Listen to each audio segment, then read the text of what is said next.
बोलो बालाजी महाराज की जय, सच्चे दरबार की जय। जय श्री राम। मेरे सारे भक्तों को जय श्री राम।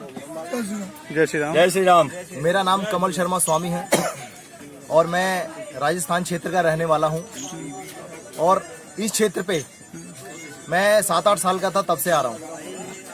सन 89 बालाजी मंदिर आ रहे हैं। बालाजी मंदिर पे आ रहा हूं। उस समय यहाँ बीहड़ जंगल हुआ करता था और हम लोग अपने दादाजी और पिताजी के साथ ऊंट गाड़ी पे आया करते थे। यहाँ पे होली पे बहुत बड़ा मेला लगता है।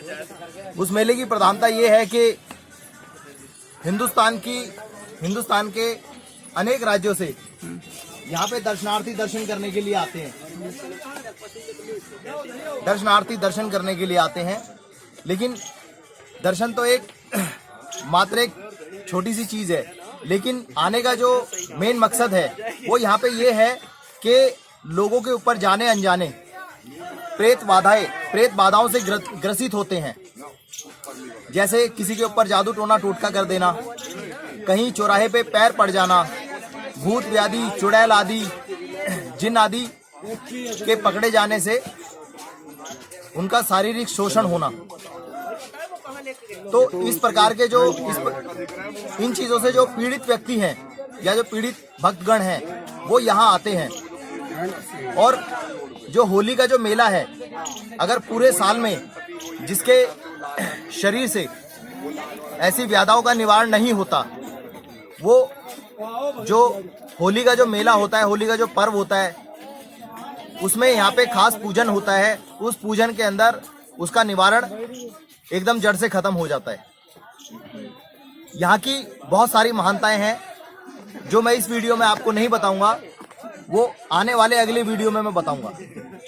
इस वीडियो में मैं सिर्फ यहाँ के नियम बता देता हूँ आपको। यहाँ पे हिंदुस्तान के अनेक राज्यों से दर्शनार्थी आते हैं, भक्तगण आते हैं। वो मात्र यहाँ पे मत्था टेक के और नॉर्मल प्रसाद चढ़ा के चले जाते हैं, जबकि उन भक्तों को यहाँ के नियम का नहीं पता। तो मैं इस वीडियो में मेन जो मकसद है वो यहाँ का प्रसाद का नियम बताऊंगा। जो भी नए भक्तगण आते हैं या जो भी संकट से ग्रसित होते हैं, उनके लिए एक मैं खास चीज बताने वाला हूँ। यहाँ आने के बाद बहुत सारी अनेक धर्मशालाएं हैं। यहाँ धर्मशाला ले लीजिए, मॉर्निंग में नहाइए धोइए, नहाने धोने के बाद यहाँ मंदिर में आके लाइन में लग जाइए। लाइन में लगने के बाद बहुत सारी यहाँ प्रसाद की दुकानें हैं। किसी भी दुकान वाले के पास चले जाइए और बोलिए कि मुझे अर्जी लगानी है। अर्जी के अंदर आपको 3 प्रकार का प्रसाद मिलेगा। लड्डू, जो एक थाल में 2.25 किलो लड्डू होते हैं। चावल 4.25 किलो चावल होते हैं। उड़द की दाल 2.25 किलो उड़द की दाल होती है। चावल और दाल उबली हुई होती है। लाइन में लगते समय आपको वो एक थाल देगा जिसमें 2.25 किलो लड्डू का प्रसाद होता है। वो 2.25 किलो लड्डू का प्रसाद हनुमान जी को भोग में लगाया जाता है। भोग में लगाने के बाद जब हम अंदर मंदिर में जाएंगे तो आपको कुछ नहीं करना है। जो मंदिर का जो पंडित है वो स्वयं आपकी थाली में से लड्डू का भोग उठाएगा और हवन में आहुति दे देगा आपके नाम से। आपको आगे बढ़ के दर्शन करने हैं, हनुमान जी के हाथ जोड़ने हैं, अपनी जो मन की जो प्रार्थना है वो करनी है, बाबा से अपने कष्ट बताने हैं। उसके बाद जैसे ही आप थोड़ा सा आगे बढ़ेंगे तो वहाँ पे राजभोग मिलता है। राजभोग के अंदर एक मोतीचूर का लड्डू होता है। वो लड्डू आप घर भी ले जा सकते हैं, खुद भी खा सकते हैं, अपने भाई बहन को, माता पिता को भी खिला सकते हैं। अन्य किसी व्यक्ति को मत खिलाइएगा क्योंकि उसका दुष्परिणाम फिर आपको भुगतना पड़ेगा। उसके बाद जो आपने जो लड्डू का भोग लगाया है, वो लड्डू का भोग लगाने के बाद जिस दुकान से आपने वो लड्डू की थाली ली है वहाँ पे आप आ जाइएगा। आने के बाद 6 लड्डू आपको बचा के वो वापस दे देगा और बाकी सारे लड्डू आपको वहाँ पे भक्तगणों में बांट देने हैं। अब वहाँ से वो आपको 2 थाली देगा जिसके अंदर चावल और उड़द की दाल होगी। उसके अंदर जो 6 लड्डू बचे थे, 2 लड्डू दोनों थालों में चढ़ा देगा और जो 2 लड्डू बचे हैं वो आपको खाने के लिए देगा। आप उन लड्डू को बचा के ऐसी जगह रख लीजिए जहाँ वो सेफ हो। उसके बाद जो दोनों थाल आपको मिले हैं वो दोनों थाल आपको सर पे रख के विधिवत नियम पूर्वक श्रद्धा पूर्वक मंदिर में वापस लेके जाना है। जाने के बाद जो उड़द की दाल का जो भोग है वो भैरव बाबा को लगना है। उड़द की दाल का भोग भैरव बाबा को लगेगा। उसके बाद वहाँ आपको निमित्त प्रार्थना करती है कि हे भैरव बाबा, मुझे ये कष्ट है या मेरी फैमिली में ये कष्ट है या मुझ पर ये संकट है, इसका निवारण करो। उसके बाद आपको थोड़ा सा ऊपर जाना है पहाड़ी पे। ऊपर जाने के बाद प्रेतराज बाबा का दरबार है। भैरव बाबा को हर कोई जानता है और हनुमान जी को हर कोई जानता है, लेकिन प्रेतराज बाबा को कोई नहीं जानता। प्रेतराज बाबा जो है वो यमदेव के अंशावतार हैं। प्रेतराज बाबा यमदेव के अंशावतार हैं जो हनुमान जी के साथ यहाँ पे विराजमान है।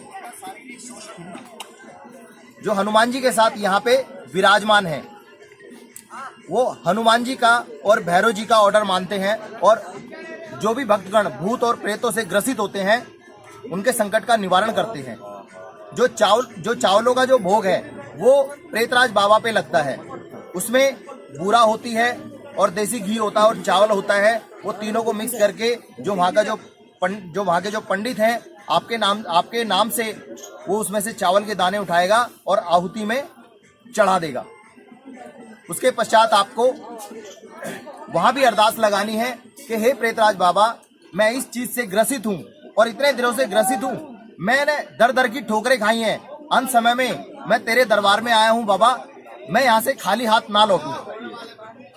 आपको ये निमित्त प्रार्थना करती हैं। प्रार्थना करने के बाद जो वो थाल हैं, दोनों थाल आपको दरबार के पीछे मंदिर के पीछे जाना है। मंदिर के पीछे जाने के बाद अपने ऊपर से 7 या 11 बार उतार के उस थाल को पीछे फेंक देना है। पीछे फेंकने के बाद आपको पीछे मुड़ के नहीं देखना है। वापस पीछे मुड़ के बिल्कुल ना देखें और दरबार की परिक्रमा करके वापस वो थाल लेके जहां से आपने जिस दुकान से आपने वो थाल लिए थे उस दुकान पे वो वापस दे दें। उसके पश्चात जो आपको जो 2 लड्डू मिले हैं वो 2 लड्डू उसी व्यक्ति को खाने हैं जिस व्यक्ति के लिए हमने दरबार में अर्जी लगाई है। और ये लड्डू, इन लड्डू का महत्व इतना है कि ये लड्डू आपको किसी व्यक्ति को नहीं देने हैं। इसका ना देने का जो मुख्य कारण है वो ये है कि ये प्रसाद जब तक दुकान में है ये मात्र लड्डू हैं, लेकिन जब बाबा को भोग लग जाता है तो ये प्रसाद बन जाता है। इसके अंदर अद्भुत क्षमता आ जाती है, अद्भुत शक्ति आ जाती है। इस प्रसाद को अगर आप किसी भी व्यक्ति को दे देंगे तो पता नहीं उसके साथ क्या हो सकता है, क्योंकि जाने अनजाने हो सकता है कि कोई उसके अंदर चीज बैठी हुई हो और उसने वो लड्डू का प्रसाद खाया हो। उसके बाद वो चीज खुल गई हो और खुलने के बाद वो उसके ऊपर आ गई हो तो उसका दोष आपको लगेगा। उसके परिवार वाले आपको पकड़ लेंगे कि आपने हमारे बच्चे को या हमारी बहन को या हमारे किसी भी प्राणी को आपने कुछ करके खिला दिया। तो इसलिए यहाँ पे इस प्रकार का प्रसाद किसी भी व्यक्ति को ना दे और ना ही यहाँ से बाहर ले जाके किसी भी अन्य अपने परिवार को छोड़ के किसी भी अन्य परिवार को ना दे। वो दोनों लड्डू आपको खुद खा लेने हैं। तो बाबा की कृपा हुई तो जो आपके जो अंदर जो चीज बैठी हुई है वो खुल के बाहर आ जाएगी। अगर खुल के बाहर नहीं आई तो हो सकता है कि बाबा ऊपर ही ऊपर आपके संकट को काट रहे हो। बोल बालाजी महाराज की जय, बोल भैरव बाबा की जय, बोल प्रेतराज सरकार की जय। अगर कोई गलती हो गई हो, कोई क्षमा हो गई हो, कोई गलती हो गई हो, कोई भूल हो गई हो तो छोटा भाई या छोटा बेटा समझ के माफ कर दीजिएगा। बोल बालाजी महाराज की जय।